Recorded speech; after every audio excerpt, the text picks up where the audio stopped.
within 20 seconds, I start the gathering.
धीमहि धियो यो नः प्रचोदयात्।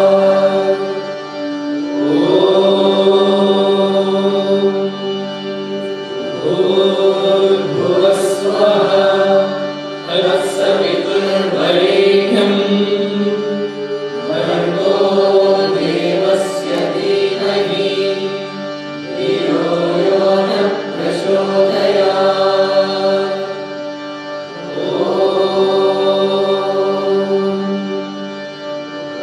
भूर्भुवः स्वः तत्सवितुर्वरेण्यम् भर्गो देवस्य धीमहि धियो यो नः प्रचोदयात्। नमो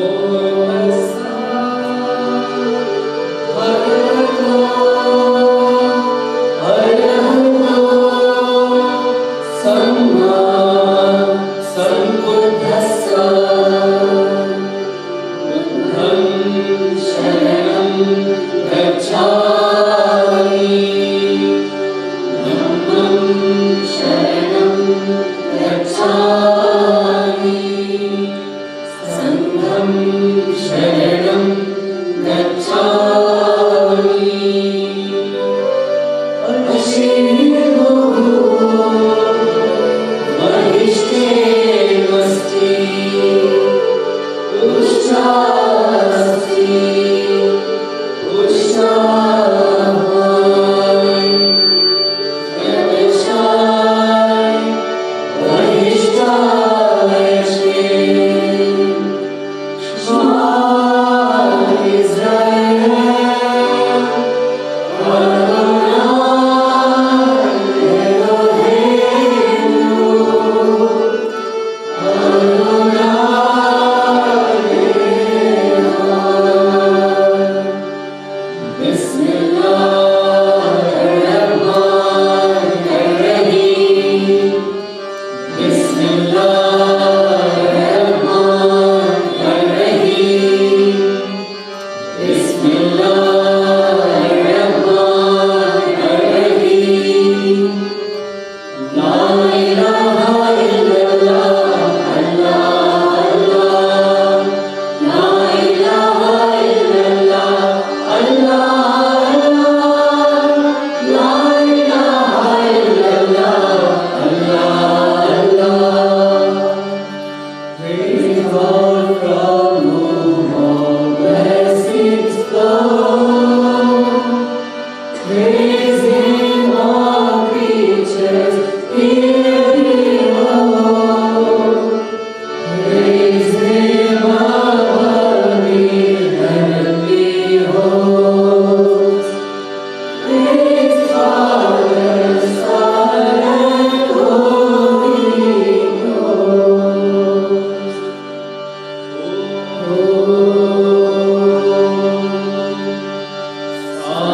ईश्वराय विद्महे सत्यदेवाय धीमहि तन्नः सर्वः प्रचोदयात्।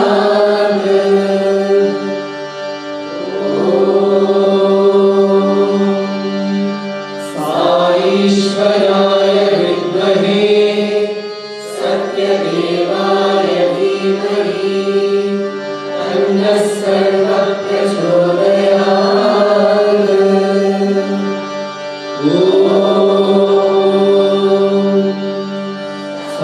ईश्वराय विद्महे सत्यदेवाय धीमहि तन्नः सर्वः प्रचोदयात्।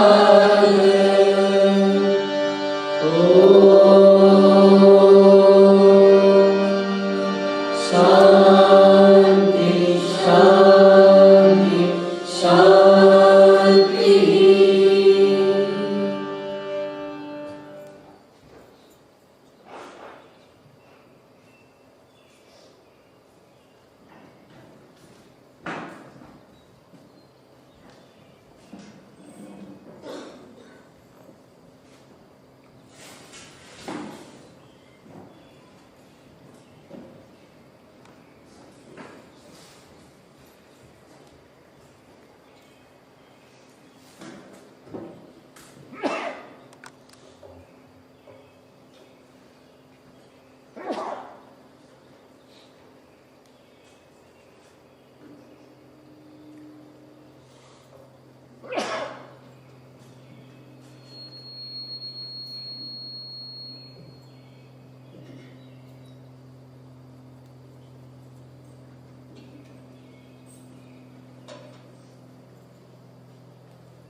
సమాజంలో ప్రవేశించినప్పుడు మీరు ఎంత ఉండాలి? How should you conduct yourself in a village? You should be very smart. చాలా ప్రశాంతంగా ఉండాలి. You should maintain peace there. చిరునవ్వుతో ఉండాలి. You should be అంటే smiling. మరి You can smile, but you should not laugh. ఊరికే బయట వాళ్ళని ఆచారించినట్టుగా గట్టి మాట్లాడుకుంటూ You should not talk loudly, disturbing their environment. ఎవరైనా అధికారులు వస్తుంటారు గ్రామస్తుల గురించి చాలా మాట్లాడతారు. The locals will think the rowdy gang is there in their village. They will be fierce-stricken. కానీ మనం అట్లాంటి చెడ్డ పేరు మనకు పోయి కాకూడదు. You should not get a bad name. పూర్తిగా వెళ్ళాలి. You should go వినయంగా పోవాలి. go with humility. Go with humility. ఏ అడుగు కానీ ఏ చూపు కానీ పవిత్రంగా మనం ప్రవేశపెట్టాలి. You should not talk loudly and you should never have bad names. పనిలో ప్రవేశించండి. Start working there. పనిలో ప్రవేశిస్తే వాటికి ఏమన్నా అవకాశం ఉంటుంది. Then once you start working, you don't need to speak. మాట్లాడేటువంటి వాడు పని చేయడు. The one who talks will not work. పని చేసేవాడు మాట్లాడు. The one who works will not talk. ఈ సత్యాన్ని మీరు నాకు తెలుసుకుంటున్నాను. Remind this truth. నిజంగా పని చేసేవాడు మాట్లాడు. The true worker will not మాట్లాడితే talk. పని చేయలేడు. Because if he talks, he will not work. కనుక ఈనాడు మనం ఏ విధంగా నడుచుకోవాలని జీవితంలో చాలా కొత్తగా మనం నూతనమైనటువంటి యొక్క చాప్టర్గా తీసుకోవాలి. So we should start a new chapter and learn how to live hereafter.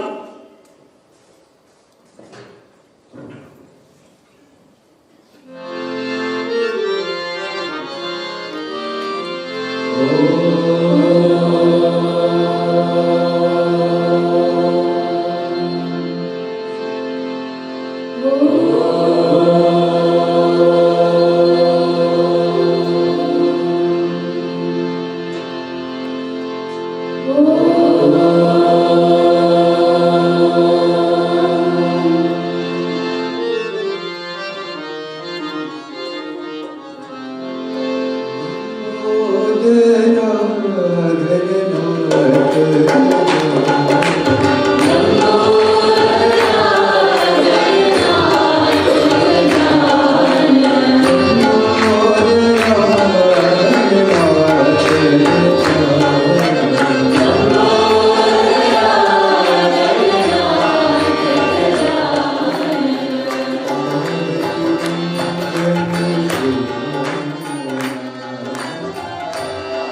Shortly, brother.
मन बंगारू परती बाबा मन बंगारू परती बाबा मन बंगारू परती बाबा मन बंगारू परती बाबा मन सिंगार रंगना साई मन सिंगार रंगना साई मन सिंगार रंगना साई मन सिंगार रंगना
श्रीराम जय राम जय जय राम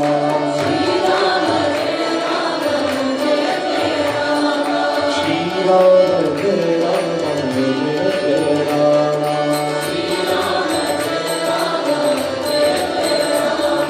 श्रीराम जय राम जय जय राम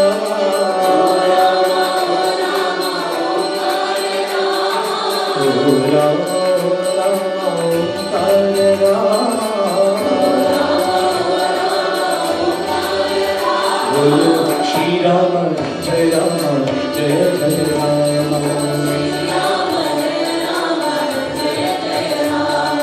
राम राम राम राम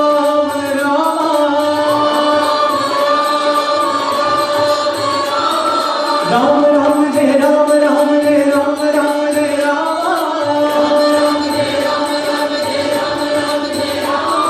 श्री राम जय राम जय जय राम बोलो श्री राम जय राम जय जय राम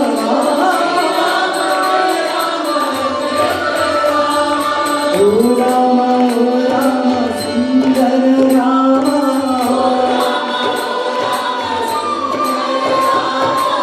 ओ राम सुंदर राम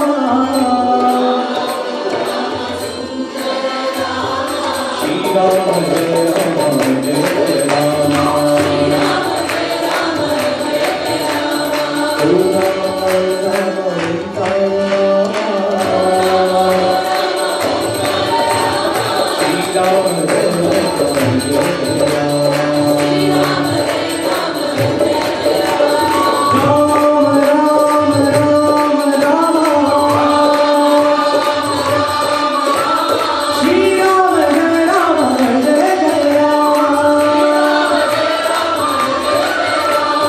ओ राम श्री राम जय Ram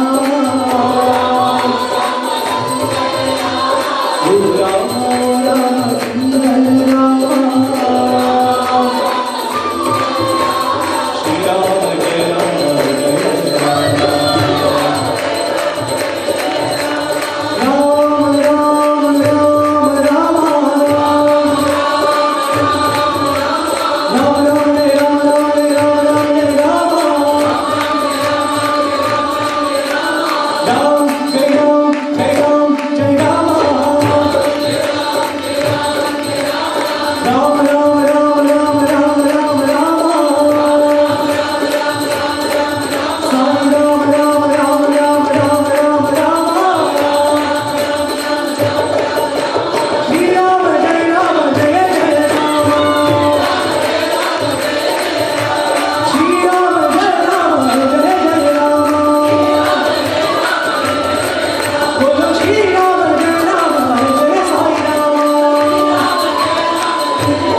Om Sri Sai Ram.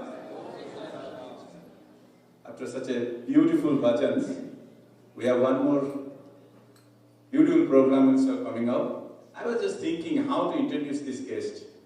So, while looking at the Swami's video on the character, correct, one of the central message what he gave is, less talk, more work. Alternatively, the silent workers, correct, who are Swami's favorite. So, we have one more guest today, Mr. Dr. Ravi Dave. He is here today. A brief intro for him.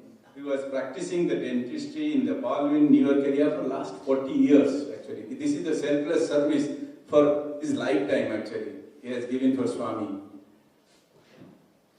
He has retired now and now moved back to Bharti in India. He is a former head of department in dental department at the SSSGC General Hospital, and currently also is the chairperson of the dental department. Many of you may not know, he is also instrumental in mobilizing devotees to set up the mobile hospitals in Bharti, in Karnataka, as well as in other areas as well. Without further ado, I request Dr. Ravi David to come and address the audience. Thank you.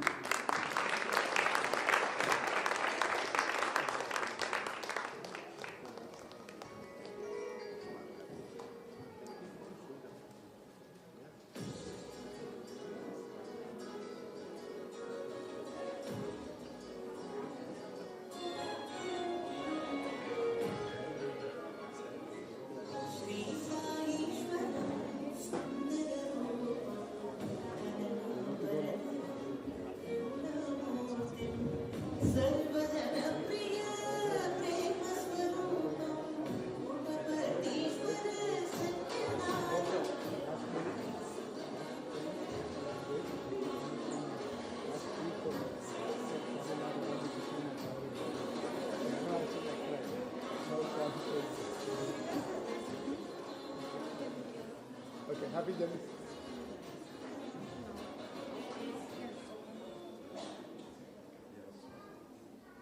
Sairam. On behalf of all of you and people watching on the webcast and myself, I offer our humble pranams at our divine lotus feet at Bhagavan Sri Sati Sai Baba's.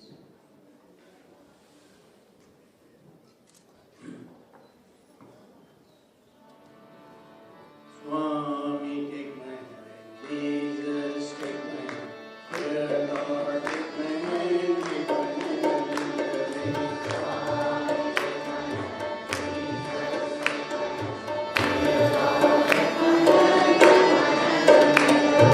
I'll never forget you. You'll always be with me. Dear Lord, take my hand. Take my hand. Lead the way.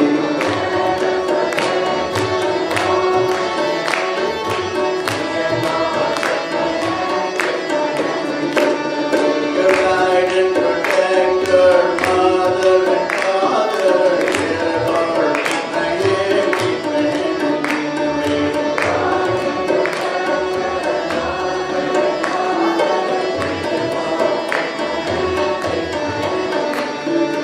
Teach me loving service, peace and contentment, dear Lord, take my hand, lead the way.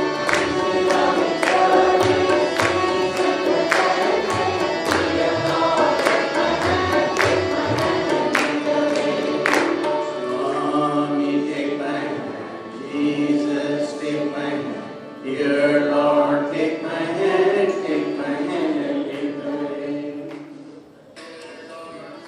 Swami's hands is always available. We have to stretch our hands, our clean hands. How can we cleanse our hands? By serving Him. And all of us know, and all of us heard before, and renowned speaker, Sachdev and Arun, they have said it, that Bhagwan's love is bigger than the universe. We have to follow his simple teachings.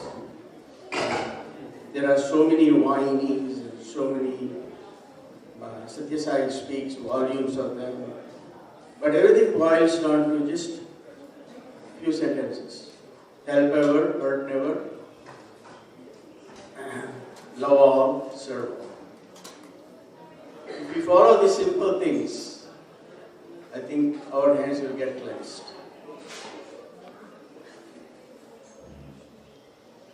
Sai is all in all of us.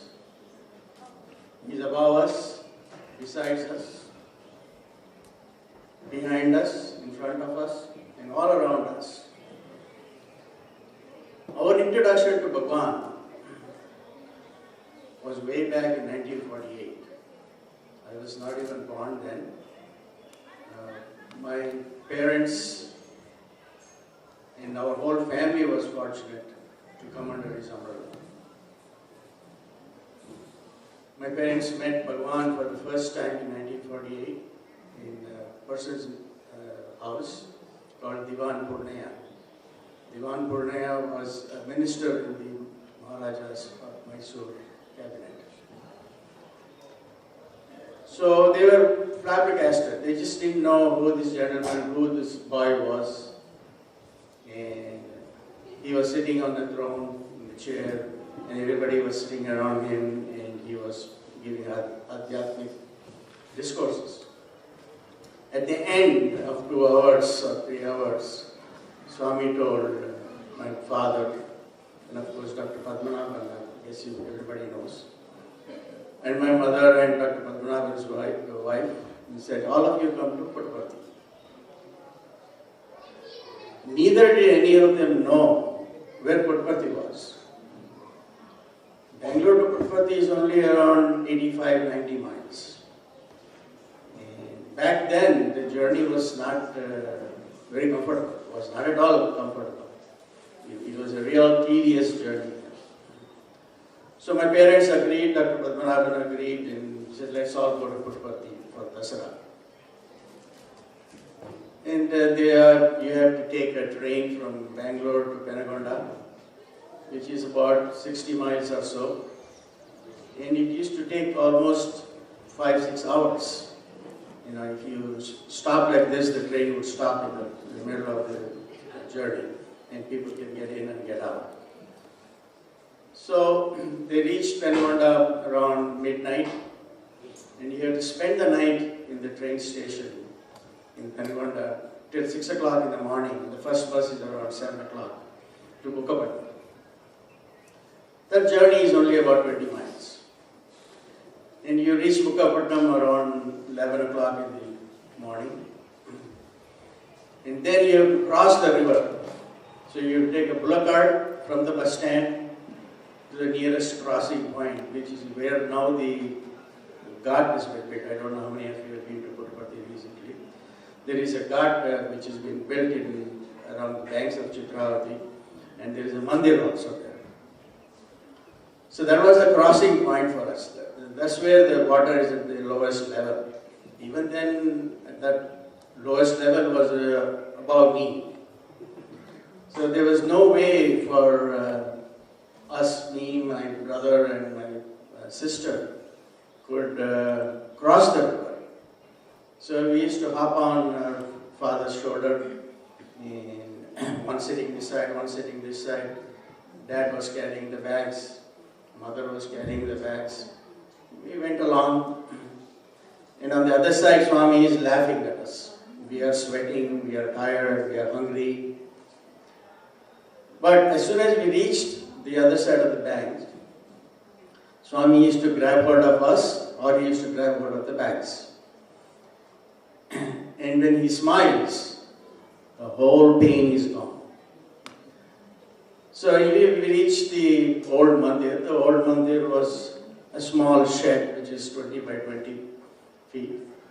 And there was a small kitchen, maybe 5 feet by 5 feet. And they used to have bhajans. All this is not my personal remembrance, but this is what my parents have told us. And so the men used to cook. I didn't know how the taste of the food was, but it was palatable, I guess. Men used to cook, ladies used to sing the bhajan, and Bhagwan used to watch us kids. Sometimes we used to play in his lap and have fun. And almost every day we used to go to Chitravati dance. There was sand like a beach there, back then. Now it's all construction and all dirt and everything is there. So I used to sit on the sand of Chitravati, and he used to say, "What do you want?" He said, he used to give us laddu from the sand. And my favorite was Rava laddu. He always used to give me Rava laddu. It was hot and nice, and of course, when Swami gives, it's very tasty also. This went on for quite some time. Every Dasara festival, my parents used to go to Puttaparthi, and this was the routine. In 1965, before Shivratri, Swami decided to do the thread ceremony for the brahmacharis. And we had to register, Mr. Kasturi was the person who was to take the names. And there were about 50 brahmacharis who came to get their thread ceremony. Their ceremony is symbolic because that's when you go from your childhood to your student days. You go to the Gurukula back then in the older days. So I was 12 years old and my brother was 10 years old. So my dad made all the preparations, bought all the materials that was needed, the dhoti and shalya and the panchpatra and all these things from Bangalore, and we all went to Puttaparthi. There was a bus arranged, and there were 40 people who were in the bus. Back then there was no transportation also, we had to go in the train. Since there were 40 people, we chartered the whole, my dad chartered the whole bus. We all went there. And there was no accommodation really. We had to sleep underneath the tree or underneath the tamarind. There were tamarind trees back then in front of Prashanthi. So we sleep underneath there. And to cook, there was a small tent my dad and mom pitched in back there where the shoe rack is now. And mother and grandmother used to cook for all the 40 people when we went in the bus. Because there was no canteen also. No South Indian canteen or no North Indian canteen, no Western canteen. And occasionally Swami used to come and join us for lunch or breakfast. And he used to ask, "Ratnamma, em chesna ee roju?" You see, Ratnamma is my mother's name. He used to come and say, "What did he cook?" So it was really a pleasurable experience with Bhagwan. After Shivratri was over, before that the thread ceremony was taking place, we all were standing in line to receive the dhoti and the panchpatra from Swamis for the thread ceremony next day. We had not, my father did not register our names in that list of 50 boys. So Bhagwan is distributing this and he looked at my father and he said, "Chandru, nee koduketta." He said, Chandra is my father's name. He said, "Where are your kids?" And we were standing on the other side watching the whole show. Then my father was very smart. He thought he was very smart. He said, "Swami, we didn't check their horoscope. We didn't tell our relatives that we were going to do the Upanayam." Then Swami looked at him and said, "Bhagavantude ikkada unnadu, neekenduku horoscope anta?" Bhagavan himself is the presiding deity. So why do you need to check the horoscope? Because he has control of all the nakshatras and all the grahas and everything. So what is the point? Then he forced us to join the line. And we had our thread ceremony and we came back to Bangalore. Every summer, Bhagavan used to come to Whitefield. of Vrindavan. And it was really nice because there were not too many people and we could go and have darshan. He used to give darshan in the morning and in the evening. So before Dad used to start his, my dad is a dentist anyway, where he was. And he used to go, we all used to go in the car to Whitefield, have his darshan. And occasionally we had breakfast along with Swami. And we came back to Bangalore. I miss those moments now. But of course I'm having breakfast with all the Sai brothers and sisters, which is excellent. So one occasion, there was a public meeting Bhagwan was addressing in Sheshadipuram, which is part of Bangalore. And after the meeting was over, we didn't go for the meeting because we went for darshan in the morning, and Dad said, you guys stay home. Grandmother and ourselves were staying home. And all of a sudden the doorbell rings. And he said, who's coming at 8:30, 9 o'clock in the night? And we opened the door and Bhagwan is standing there. We had a shock of our life. We didn't know Swami was coming. And he came inside, he went straight to the puja room because he knew our house layout because he had come before also. Went to the puja room and he said, Aarti check. So I did the Aarti for him because they forgot to do the Aarti in the public meeting. After his speech, they forgot to do the Aarti there, so he said, you do the Aarti. So we did the Aarti and then he had a little glass of water and then he left. So then later on I asked my father, why you didn't tell us? My father said, Swami said, don't tell anybody. He wanted to surprise. Like this many times, we've been involved with Bhagwan very closely. It doesn't mean that I am a good devotee or a bad devotee. But I'm trying to be a good devotee. My dad had arranged another public meeting in the same Malleshwaram, which is a Bangalore, part of Bangalore. And then again he came to our house. And we had invited about 50 people after the meeting was over for dinner. Bhagwan always has a big entourage of devotees coming with him. And nobody knows how many people are there. So he came and he walked into the kitchen and he asked my mother, Ratnama, the food preparation. So my mother took him to the kitchen. He said, this is the food preparation. And Swami said, there are 50 more people coming for dinner. As always, my mother had the privilege of arguing with him. And she said, how can you do this? 50 people, not only 50 people, there were 100 people that came with him. So she said, I don't have food for 150 people. Swami said, don't worry. He materialized Vibhuti, sprinkled it on the food. And literally 150 people ate. 50 people, food was prepared. 150 people ate sumptuously. And we were all very pleased and Swami was happy. So like this, many miracles have been done, not only here, even in Vrindavan also. There was the first Satya Sai organization started. It was called Satya Sai Bhajana Mandali in Malleshwaram. That was the first organization that was started by my dad. And Swami said, you have a conference in Whitefield, in Vrindavan. And again the same story, We had only 50 people, food was prepared, but 150 people ate. Bhagwan can do anything he wants. Somebody asked him, Swami, why don't you cure the hunger in the world?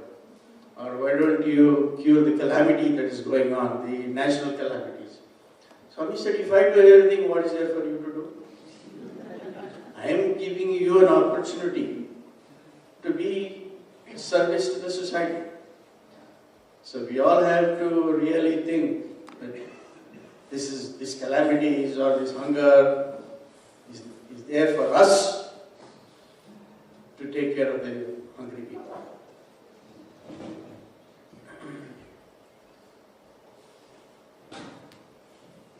Swami has stood in front of our family like a father.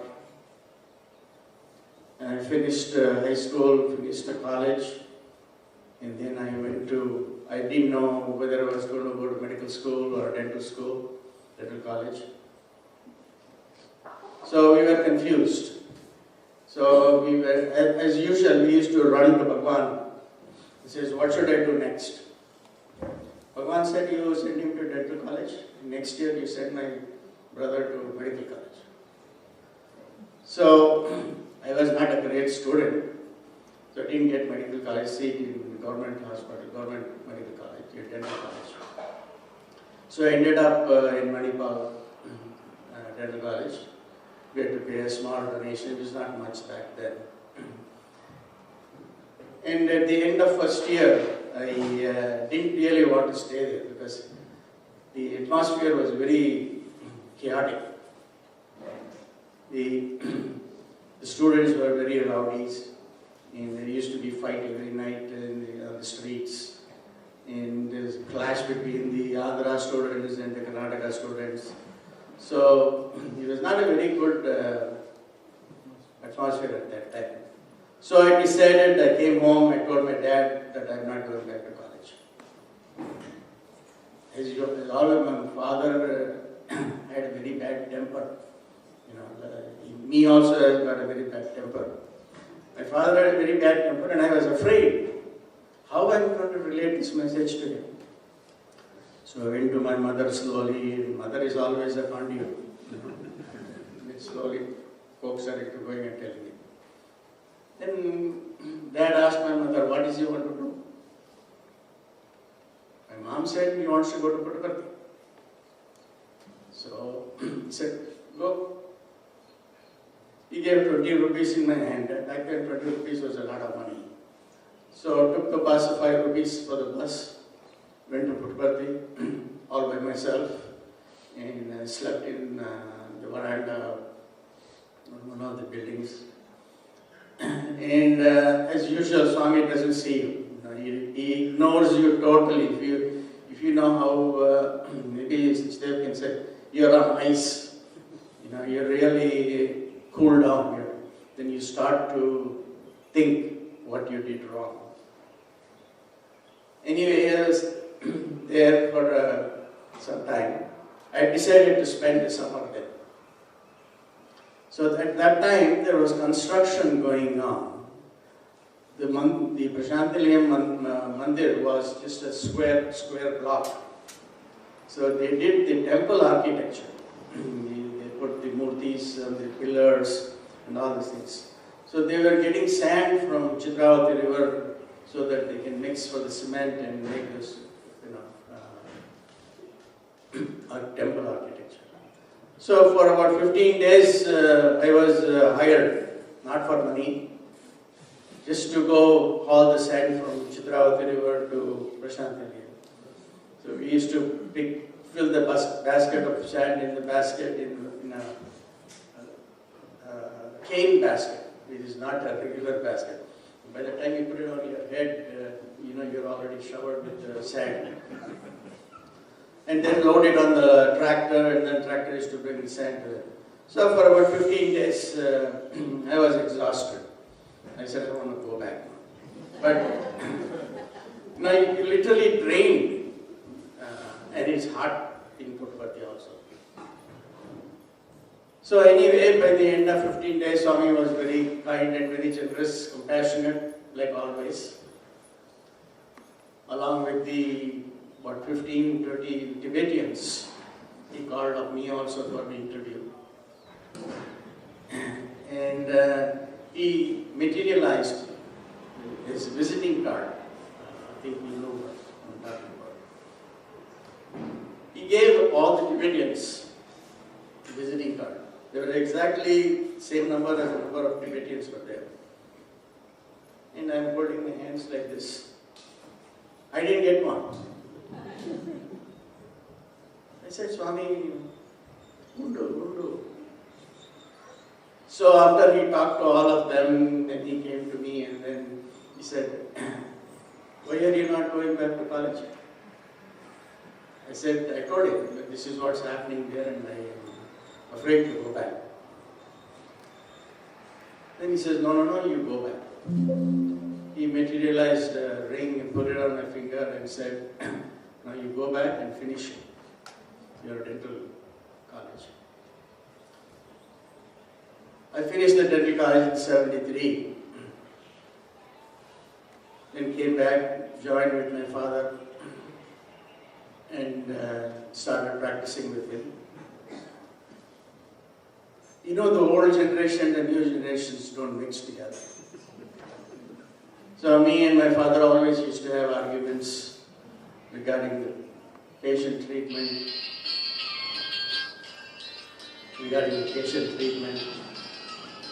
It never ended. So I wanted to go and open another office. My dad said, no, you stay here. Then I said, the only way I can get away from him, my father, was to move to the United States. Now I had a discussion with some of my friends who were already on the way to the United States. So I applied for a graduate program in Canada and United States, got admission in Canada and in States also, in Temple University. But unfortunately, or fortunately, whatever it was, I didn't have the money to come to States to pay the tuition. The tuition fees was quite expensive. Anyway, I waited for immigration and I didn't get immigration also, because that time it was an open immigration policy that you can go and apply for immigration, and if the State Department approves in the US, then you would get immigration. So I applied 3-4 times, and every time you apply, it's about 1,500 rupees back then. So anyway, I had to beg, borrow to get the money and apply. Nothing happened. So I was really frustrated. I didn't know what to do. So we went and consulted an astrologer, Nadi reader in Bangalore. So that guy, as soon as I was coming into his room, he said, he described my whole profession. He said, what you do, you're dealing with blood, and you're so and so, and you come to ask me a question that you want to go to abroad. He didn't say United States, he just said you want to go to a foreign country. And he looked at his, they have this Nadi leaves, and he said, there is no way you're going to go. Forget it. Your life is here, and you will not cross the sill of your father's house. You know, they have this sill in the father's house. So, he said, you will not cross that. You will not go out of this place. So I was really mad at him. I had the recording of the whole thing, but I erased everything. Anyway, then what is the next step? Go to Kodapatti. So I told my dad I want to go to Kodapatti. He said, this time you take your mother with you. So that was nice. And mother and myself went. Fortunately, we knew the whole family very well. You know, they all used to, whenever they came to Vrindavan, they used to make a visit to our house. Ishwarama and Swami's brothers and Swami's sisters. They all came to our house, had a dinner or lunch or something and went back. So we knew all of them.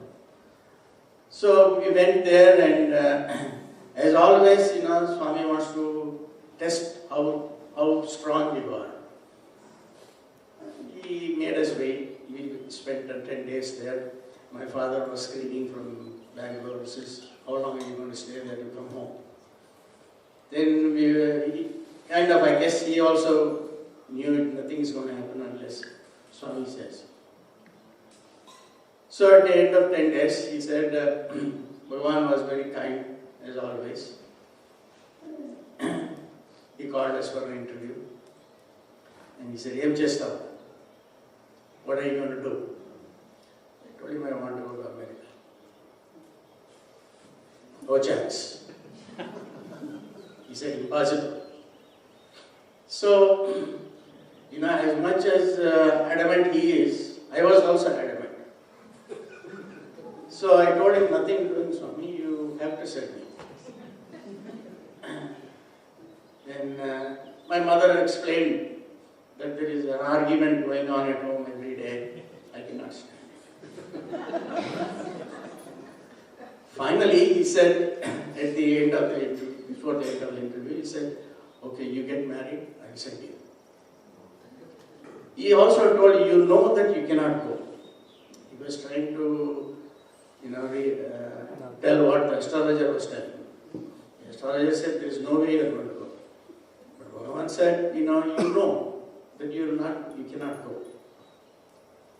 But I said, I want to go. Finally, we came home to Bangalore, and there was an old friend of my dad who was sitting in the waiting room, and he said, I have a very nice girl for you in Shimoga. We had just landed from Puttaparthi to Bangalore. So my father said, okay, let's go tomorrow and see the girl. And we went and I got married. And here I am, 1977. The first time I applied for visa, I got married in 75. First time I applied for visa in December, I got lucky and I got the invitation. Once you get immigration, you can work anywhere and make some money and then go back to school. So I came here, ended up at my sister's place in New Jersey, and I was working in the dental lab and got admission in Temple University, finished my graduate program, got my license in New York State. So everything, for the first 5 years, it was a bit of a hassle. It was a lot of hanging in the net, a lot of troubles because we didn't have enough money. Money is the key issue everywhere.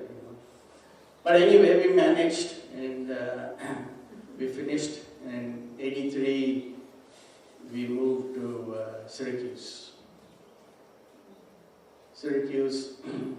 I started my own office, dental practice, and we built a building, office building in '87. And we had a size center housed in that office building for 37 years. Of course, in '85, we took Swami's permission to have the size center there, and he blessed it. So we were fortunate to have the size center in Syracuse, where everybody got together and had the satsang. We didn't have to carry Swami's photo from somebody's house to the rented place. It was a real nice group of people we had. And we wanted to be a part of the super specialty hospital being built at Puttaparthi. I didn't know how to go about doing it. So I was making inquiries as to how we can participate in the hospital project. One day, Indulal Shah called and he said, I'm coming to Syracuse. He was already in Connecticut. He said, I'm coming to Syracuse. So we hosted him in our center and he stayed with us. And Indulal Shah said, okay, I'll let you know what we can do. So our family got together, my brother-in-law, myself, my brother, all got together, and we were fortunate that Bhagavan gave us an opportunity to furnish the blood bank equipment. So the following '92 visit to Puttaparthi along with my sister and brother-in-law, because he was also a part of it, we went to Puttaparthi, and that time there was no Kulwant Hall, it was open sand all around front of Prashantali. So we were sitting down there. As always, Swami used to like keeping us on the toes, keeping us waiting. So he said, okay, I'll talk to you tomorrow. I said, okay. So morning darshan came, he gave darshan and he went off to the interview room. took somebody else and went.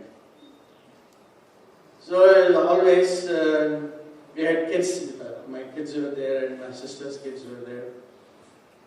And after the first darshan is over, you have at least another 45 minutes, 1 hour gap. And second darshan will come, we'll go after bhajan. There is no interview. So I told my brother-in-law, I said, you sit down, don't go. He said, no, I eat software. We went to, my mother has an apartment inside. All the kids, wife, everybody ran to home to eat.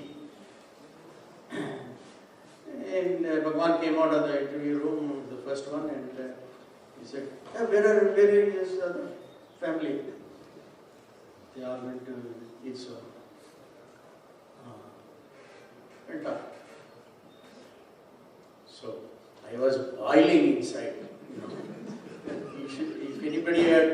If any one of them had crossed my path at that time, I probably would have that furious eyes and the whole thing they would have burned.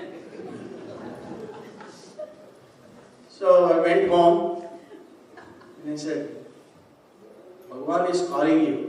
You are not separate. My brother-in-law is an ayah. So, anyway, Swami came in the evening and he said to her to talk to them in the evening darshan. He gave us a very nice interview and he said, we have a lot of work for you guys. And he came back. Since then, I've been going 3 times a year to Purpati. For Shivratri, for Guru Purnima and Swami's birthday. So my mom used to always complain, every time you go from US to India, you lose 2 weeks of work.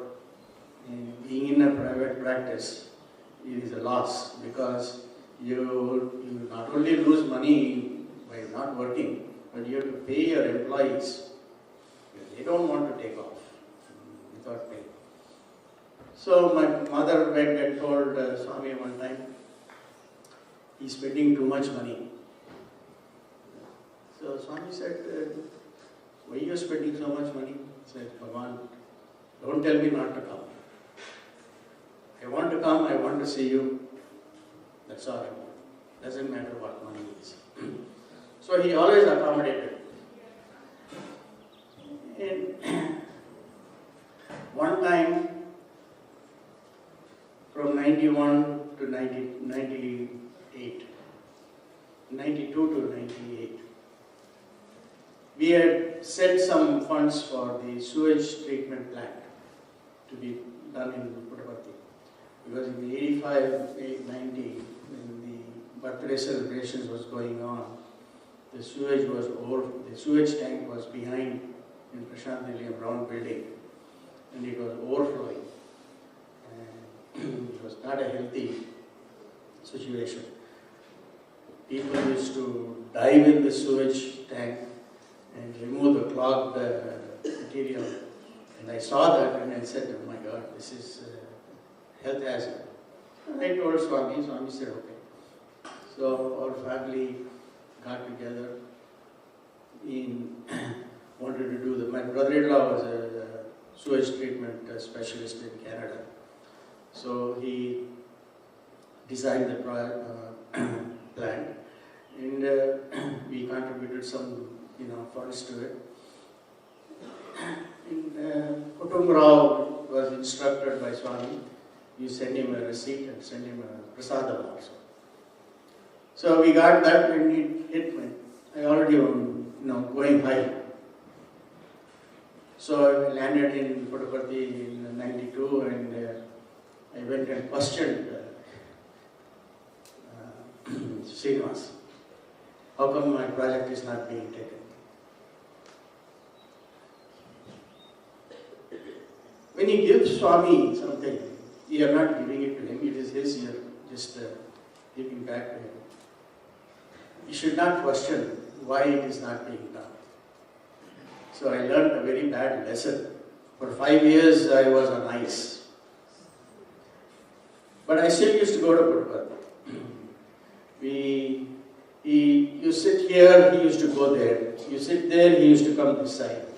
So his walking was a little bit more than compared to before. But anyway, we survived. In 1999, they had planned to build the super specialty hospital in Whitefield. So this time I definitely wanted to push myself into something. It didn't matter how I did it. So I talked to my brother-in-law, I said, okay, we'll do it. So we were sitting in Guru Purnima, during Guru Purnima time, we were sitting in line. One came and said, where is your brother-in-law? So our brother-in-law was sitting on the other side and we come. Swami called us for an interview and he materialized a diamond ring for my brother-in-law. And I'm holding my hands like this. As always, I am the last one to receive. He bypassed me. He said, it's okay. I have one, it's enough. So, then I asked him permission. I said, can we sit in the veranda? He said, Tappaga. I said, you can sit in the veranda. So previously we used to sit in the general darshan line. Of course, somehow I managed to get some chicks and sit in the front, but not in the veranda. Because I knew Jalkiram, Swami's brother, well. So we used to do that. So we used to sit in the veranda every day. He used to come and talk to us. Then it was time for us to leave. We were there for a week afterwards. It was time for us to leave. Then Swami asked me, when are you going? So I said, tomorrow. I said, okay. That's it. Bhajan started next day in the morning. And he didn't ask me anything. He didn't talk to us. Usually every day he used to talk to us in the darshan line. He didn't see us at all. He just went inside the interview room, finished the interview, went to the bhajan.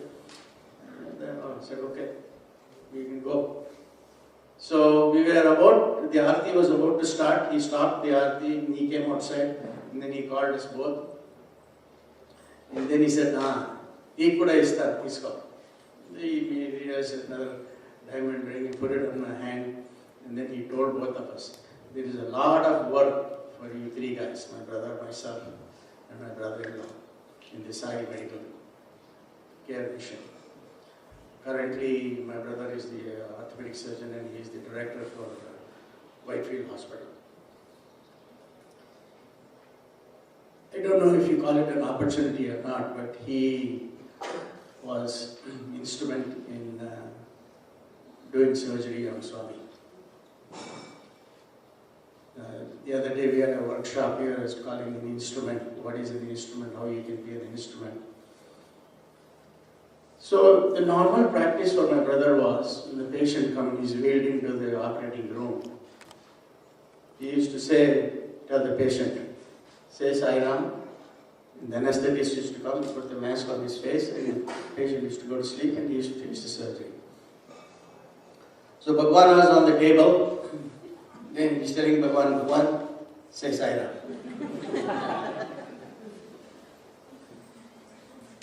So Swami looked at him. This is my brother's narration. I was not there. Swami looked at him, materialized vibhuti, and said, you do your job. So he was put to sleep, we finished the surgery. And later on, when he was recovering, my brother stayed with him in Vrindavan for almost 3 months during the recovery period. My brother asked Bhagwan, Swami, why me? Bhagwan said, Nadi Nidi Sambandham Pichata. Means I have to develop a relationship between me and you and your family. So that is becoming a real instrument.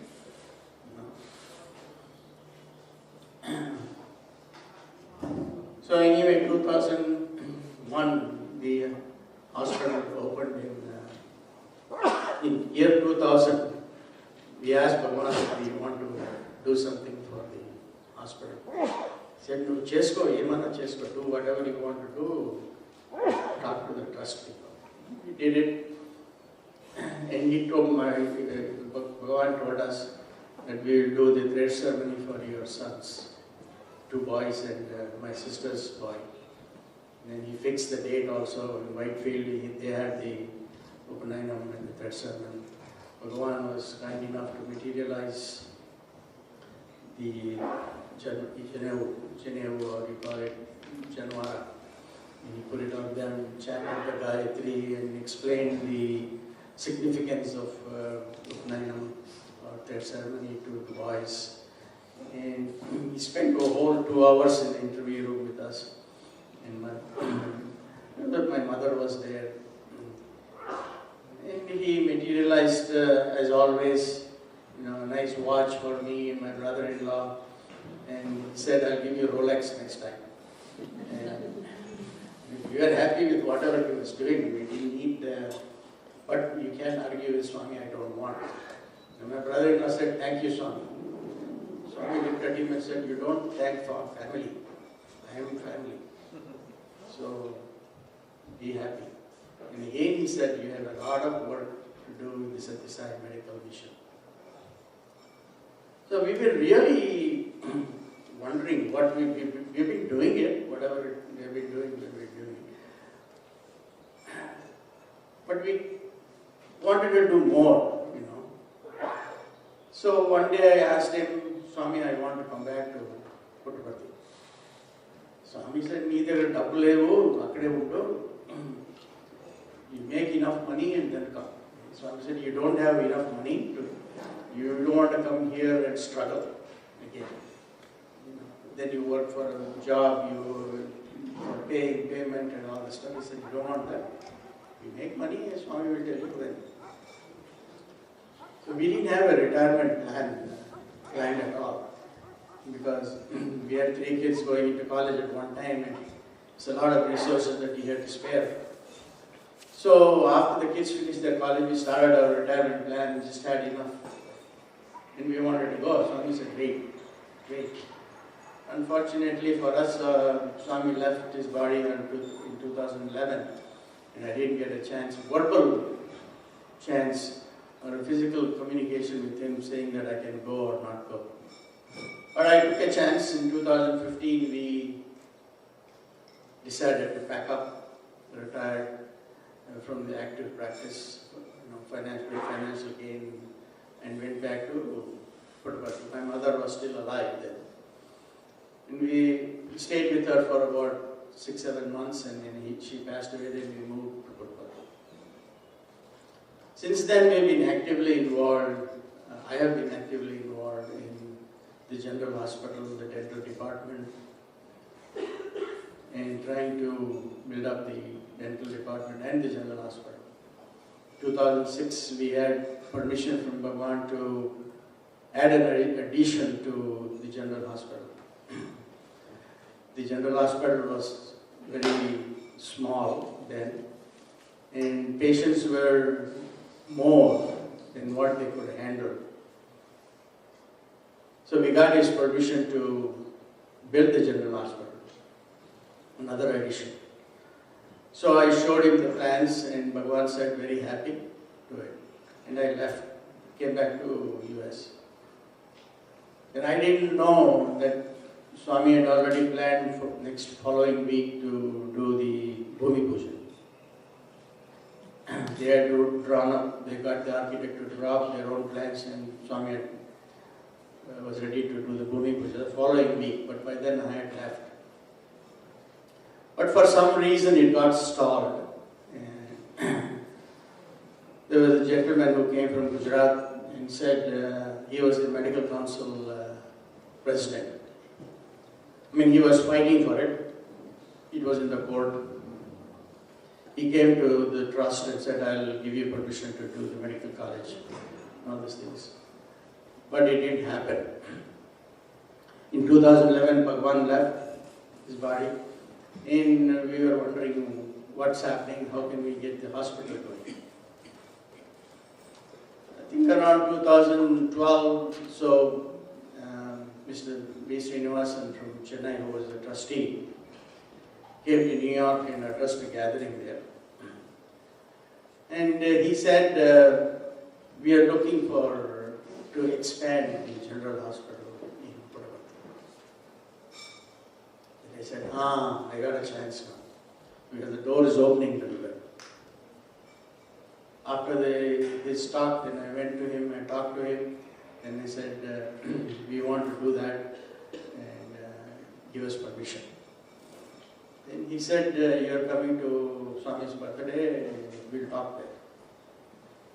He said, okay. We had a group of friends here who were ready to participate. So when I went for birthday celebrations, talked to him, then he gave us permission. Finally, we dug ground in 2013, and we finished in 2016. And we had the inauguration of the new building in 2016, October. We added about, I shouldn't say the devotees together, the total square footage was about 40,000 square feet was added. And the new wing of the hospital is in full function. Have you seen it? So we have outpatient for all the specialties, general medicine, the new wings, and the old building, they have pediatrics and OBGYN. So that was a big achievement for all our group of friends. It was a great service that we thought we'd do. So the patients were around 1,600 per day could be accommodated easily in the new wing as well as the old wing. When I started actively working in General Hospital, the number of patients was 800 per day. But as things went on, it reached 1,600 per day.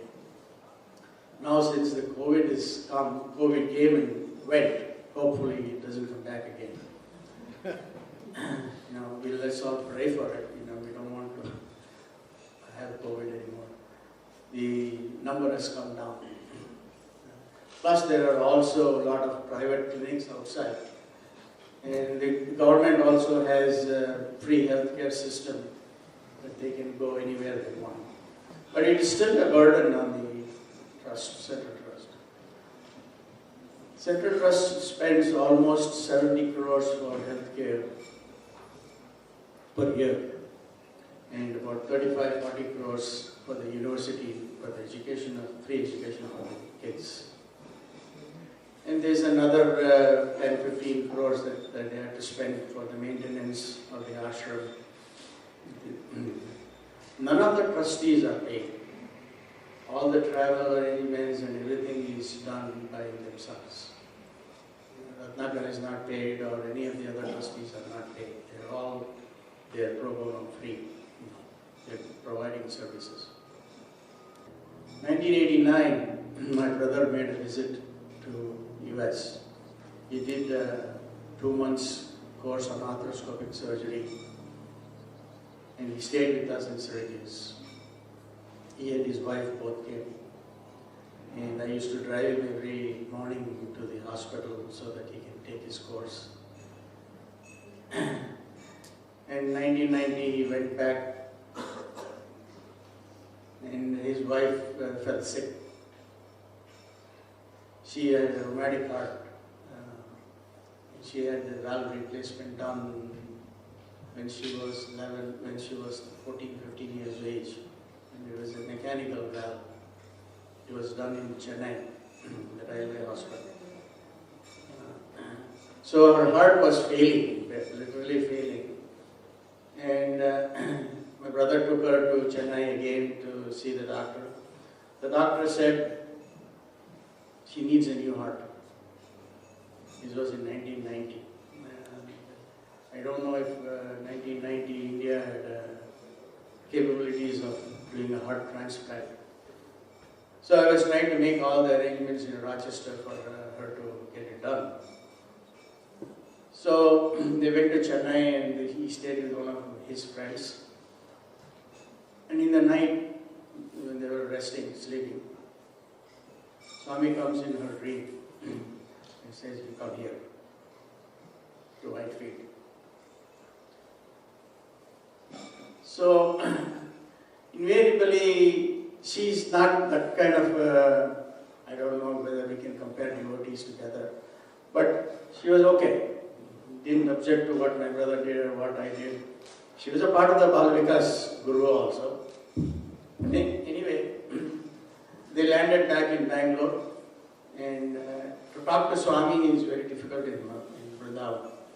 And we were sitting outside. Outside means not in the veranda or anything. Anyway, Swami came straight to him and told him, don't worry, I'll take care of it. So my brother said, how? He didn't know what the procedure was, he didn't know what to do.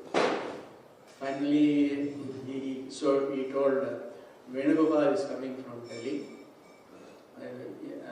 You know Venugopal is a cardiac surgeon in All India Institute of Medical Sciences. Then we will have her checked out in the hospital. So Venugopal checked her and told Swami, she needs a new heart. So as always, Swami scolds the surgeons. He said, you guys always have a knife in your hand when you want to cut.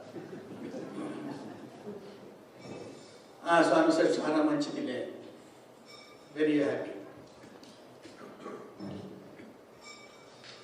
Anyway, Swami materialized the lingam for her and told her, you do abhishekam every day and you drink the tirtha. My sister-in-law could not walk from her bedroom to the attached bathroom without having to stop in the middle to sit down and take a rest because she was short of breath.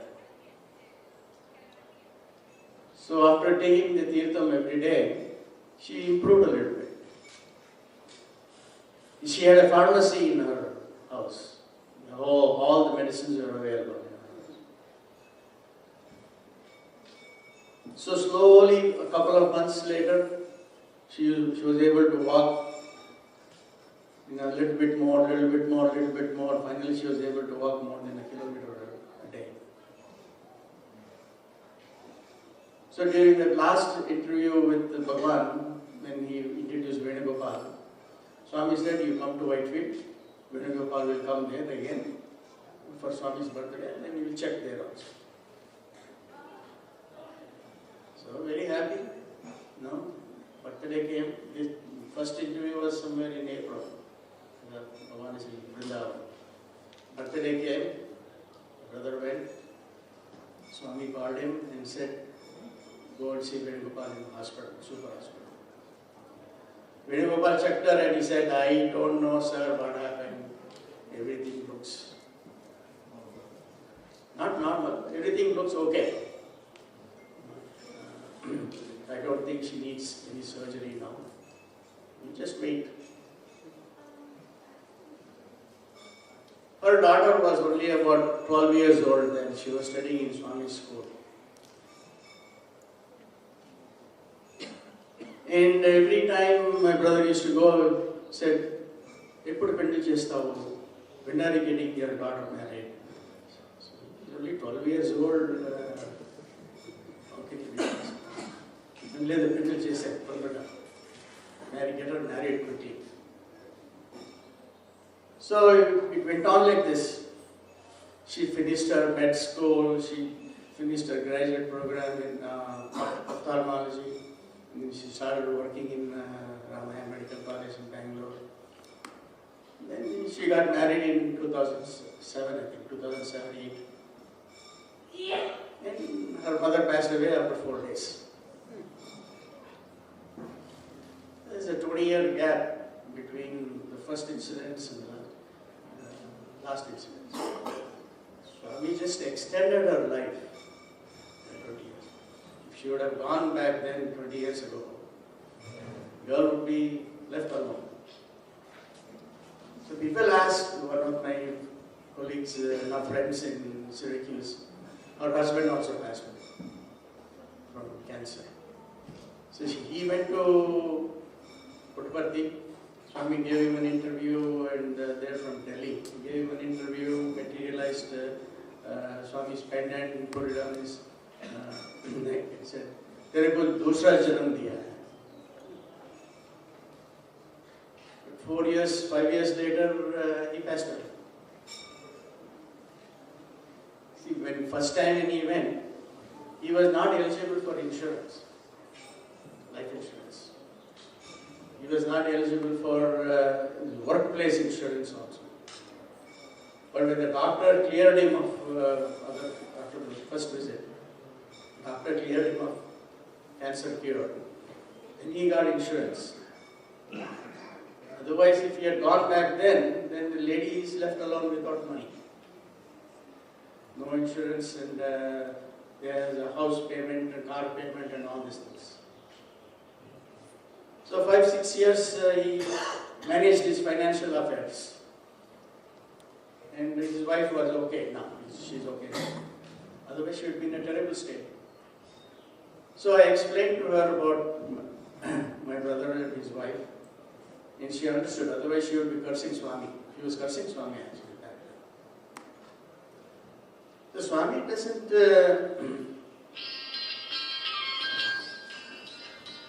whatever reason, he just extends the life. And if he thinks it is necessary, he will extend it more. But he felt that period of life was enough for her to complete her karma.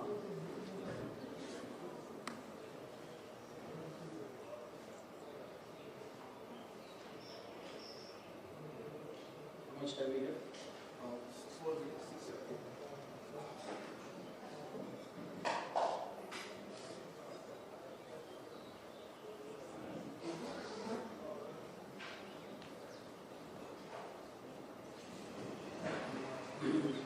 In 1966, that's when Swami actively started serving the society. They had a first eye camp by Dr. Modi. Dr. Modi is hailed from Karnataka, North Karnataka. He was an eye surgeon, and he used to operate free of cost through Lions Club, different places. He used to come with his own team, the anesthetists, the nurses, and the whole team, about 30-40 people. And they used to do about whatever 200, 300 to 400 patients, cataract surgeries. And they used to move forward. So it so happened my dad arranged for Dr. Modi to come to Puttaparthi and, with Swami's permission, have the camp. I was fortunate enough to volunteer at the camp. And he did about 70 to 80 patients a day for the eye surgery. And a lot of people got sight during this period of time. So 1 week was over, and he called Dr. Modi for an interview. And I was fortunate to go with the group. Swami materialized a watch with a chain, not a strap. The watch looked like an eyeball. He put it on his chain, on his neck. And Swami said, you always wash your hands, the water will spoil your watch. So he put it on his neck. Put it on his neck. Swami was, Modi was not a great believer in Bhagwan, but he admired Swami's works. So Modi left Puttaparthi, went on his usual work. And we met him in the Poconos retreat in, I think 84, 85. We had a combined retreat there. My dad was with me there. So we met him there. My dad also came for the retreat. He had come from India, so we dragged him home. So we met him there in the retreat. My dad and he are good friends. So Modi said, I have to, he gave a speech also. You're one of the speakers in the retreat. He mentioned this whole thing. And then he added to what I have already told you, that he visited Switzerland. A few years later, Bhagwan had given him that watch. And the Swiss people have their own individual watchmakers. They are not, it's not like an HMD watch or a mass production. So he looked for this watchmaker who made this watch. He went to this watchmaker. They're all individuals, and there are no employees or anything like that. He said, I remember selling this watch. This short person came with the curly hair. He bought it and disappeared within seconds. He even remembered, he said he forgot to take the receipt. He showed the receipt also. That same day that he was given the watch. Swami has mentioned this many times, that he can travel space and he can do anything he wants. But he uses you as a conduit. So that was something that was shocking to all of us. Not shocking, it was kind of a surprise to all of us that this is what happened.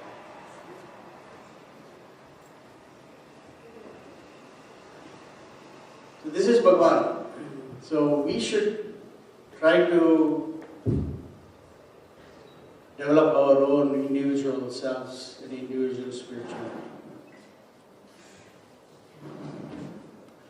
I think in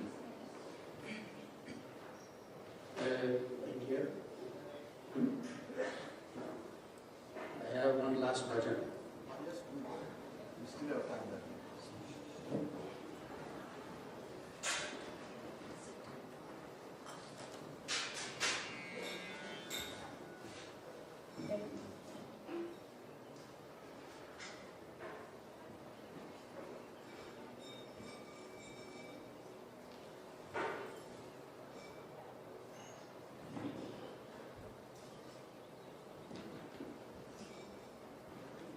Know that the Lord is sweetness itself. Know that the Lord is sweetness itself. Everything is a sign of His grace.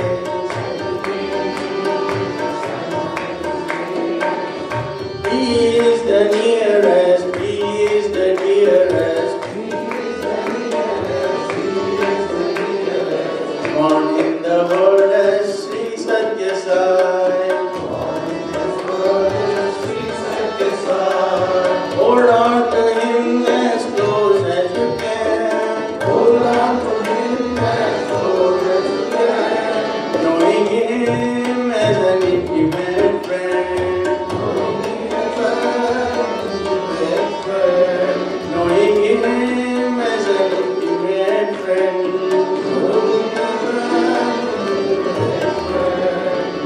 Know that the Lord is sweetness itself. Jai Sai.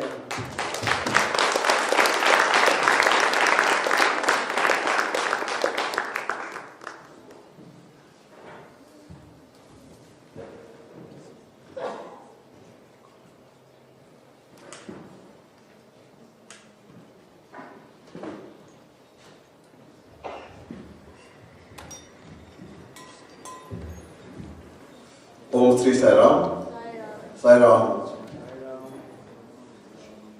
Thank you, Dr. Ravi, for taking us down the memory lane in 40s, 50s, 60s, 70s, 80s, 90s, even after 2016, the project of the General Hospital. Beautiful journey, of course. Chitravati River crossing, that we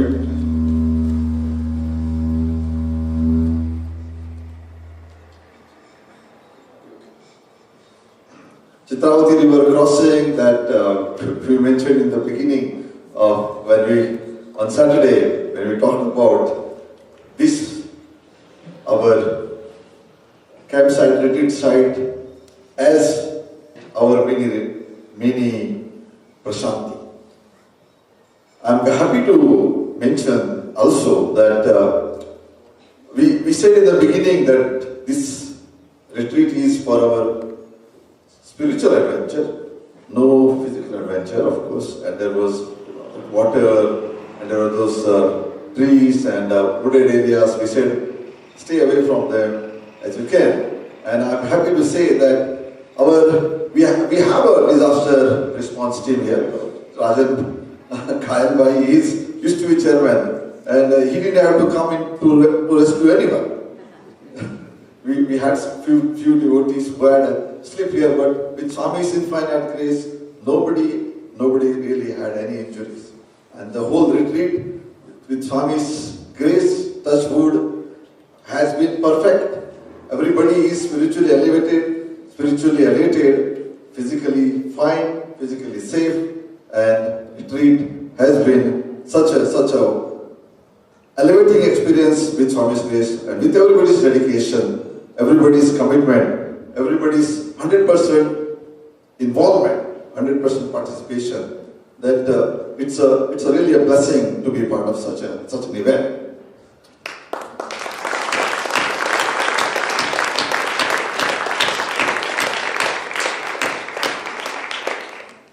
Our deepest gratitude we would like to offer to all, of course, our dear Bhagwan, for giving us such an experience over the last 3 days.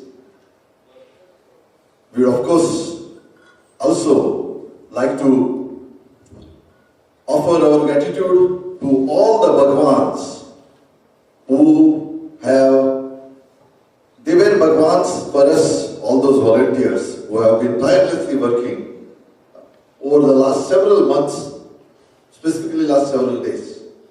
I would like to mention specific teams.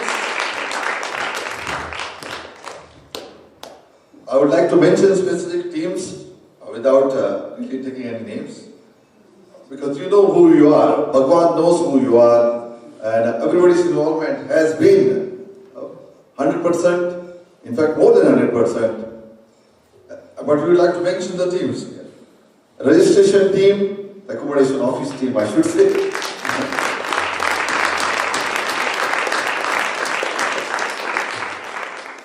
They began their work long time ago, along with the web development team who developed the retreat website, well in time for our devotees to access,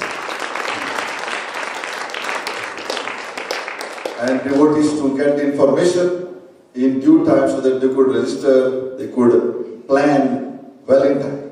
Of course, along with them, the retreat planning team, which involved many volunteers, many center officers, working over so many weeks, meeting almost every week, once, twice, planning, many times coming here to the retreat site to see the site, to plan.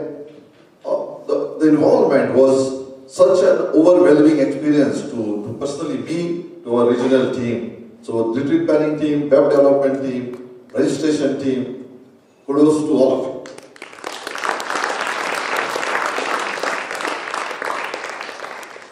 All the service volunteers, the help desk team, the service desk team, parking team, the car parking team, there were always questions about how many cars coming, whether there is enough parking space, whether we'll require access parking, all that planning, okay, and then how to do the parking of the cars, all that was done seamlessly.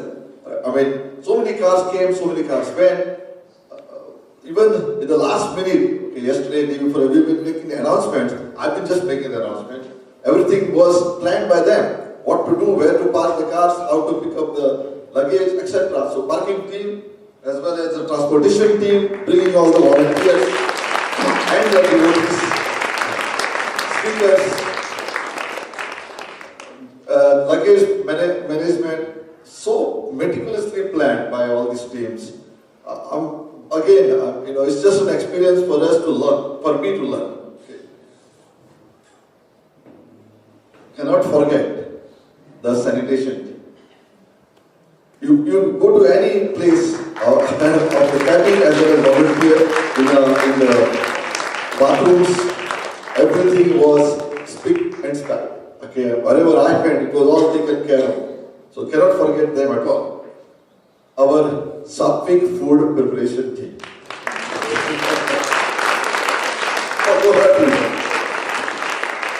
Dining team. Everything was offered with so much love, with so much motherly feeling by all the Annapunnas there. We could just enjoy and enjoy and enjoy. Okay? And we were just there again, the nourishment, the physical nourishment was actually becoming a spiritual nourishment because the food was so tasty as well as sattvic. Okay, as we said, everything that we eat was sattvic. Pakodas, can't forget them. Chaat, all ice creams, everything that you can name was tasty, delicious, fantastic. Our audiovisual team, web streaming team, photo, video team. I mean, these memories are forever. They last in our, of course, in memory. But sometimes we feel like going and checking them through our senses, through our eyes. We want to go back and check, how things were. We have the videos for others who could not participate. They are already up on the team. I'm on the, I would believe, YouTube. They are already streamed. They will be, if they are not there, they will be coming up there, as well as all the pictures of many events, many very significant programs that happened, Nagar Sankirtan, Suprabhatam, all of that is captured and so many volunteers doing all of these things everywhere. They were ensuring that no movement is left without being captured in either video or photo. So all of them definitely deserve the kudos, because who knows, after 100 years, 200 years, these pictures are going to become memories, just like we are saying of Shirdi Sai Baba's picture these days. One picture we see Shirdi Sai Baba's and we feel we are almost there. Okay, and how that will be down the lane. Because just imagine if there was a live picture that was actually there of our Krishna, Lord Krishna or Lord Rama. Now there are imaginary pictures. But if there was a live picture, unless of course Swami has brought you those pictures, those have been very blessed to see those items. But now these memories are going to last for that many thousands and probably years, centuries. And so our photography team, our video team, web streaming team, all of them, they have done that work, that seva for our future generations.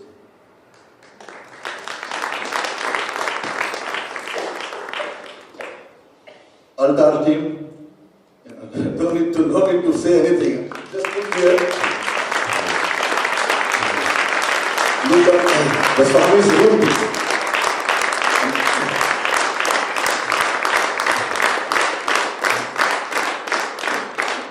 Our altar team was so magical, right? When you come at 4:30, there is this altar here. You come at 5:15, it's already converted into a different altogether, for the musicians to perform. The whole altar is removed in 45 minutes. Next day back again it is there. This is like Aladdin's magic. I mean, how they can do it? Such a beautiful altar. You just make it disappear in 45 minutes. You go in there and enjoying your pakodas. Okay, and you come back here and the whole thing is changed. I mean, we didn't even think about it. Who did this? All these magicians of Swami's magicians, all the altar team, and the Swami's room team again. They are also, over the last 5 days, they've been coming here and they've been preparing this. So, of course, we cannot forget them. Unforgettable experience. Okay.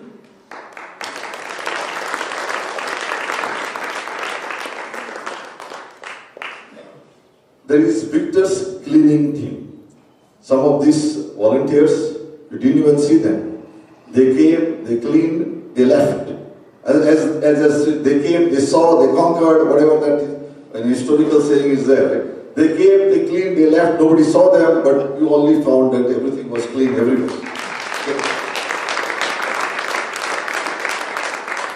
So we should recognize Victor and his team. We also would like to very highly mention about the cooperation that we got from the owners or the camp management, camp maintenance team. Max is here. Yes.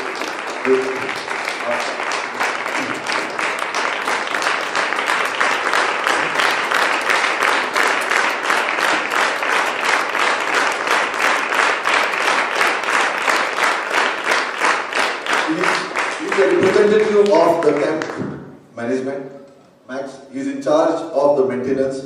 Whatever issues you had, too much of hot water, no hot water, lack of lights, too much lights, everything whatever you want, Max was the problem solver. He ensured that everybody has a very safe, everybody has a very pleasant stay in cabins, outside the cabins, campfire, everything ready. All that was done by Max.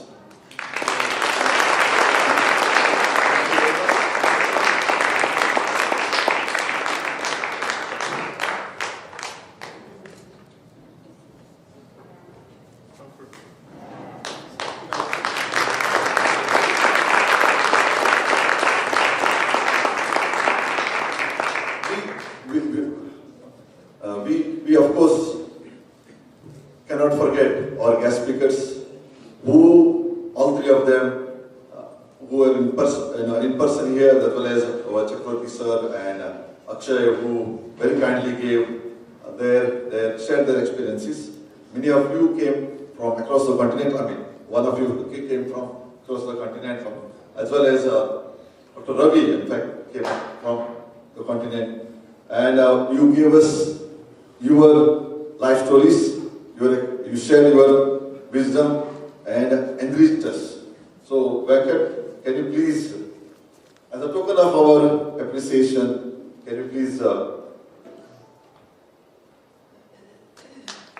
give this token?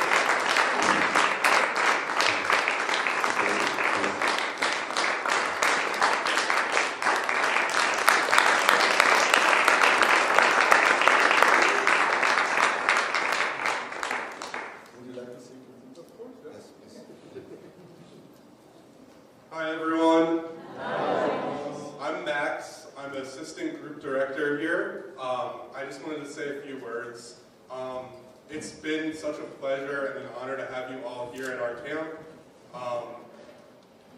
You guys have been such a great group. You've been so respectful of our space, our equipment, our kitchen, everything. Camp is beautiful. It's been such a joy seeing you all have such a great time.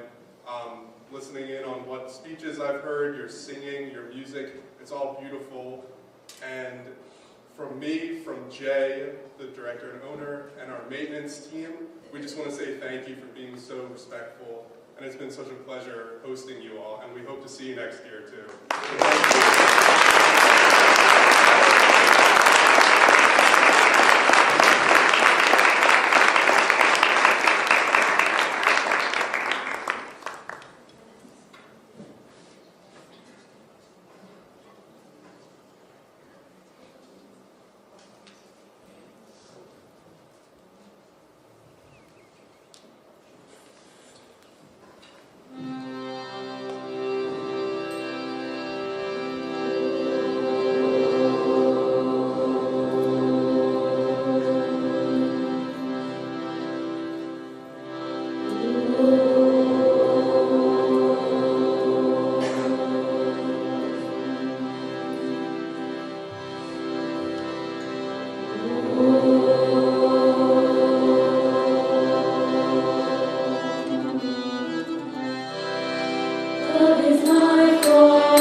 ओम जय जगदीश हरे स्वामी सत्य साई हरे भक्त जना संरक्षक भक्त जना संरक्षक ओम जय Jagdish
We would also like to acknowledge all the help that we received from the SSSGC support team, including gurus, parents, as well as many of you.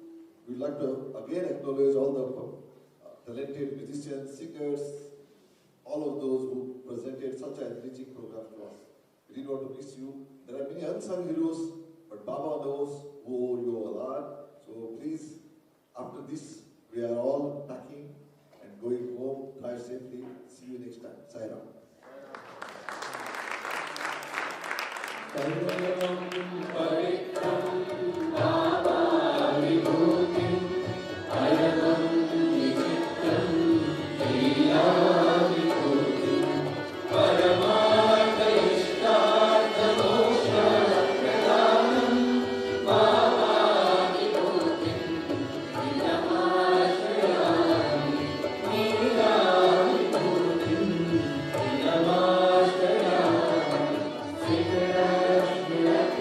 you.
talking about.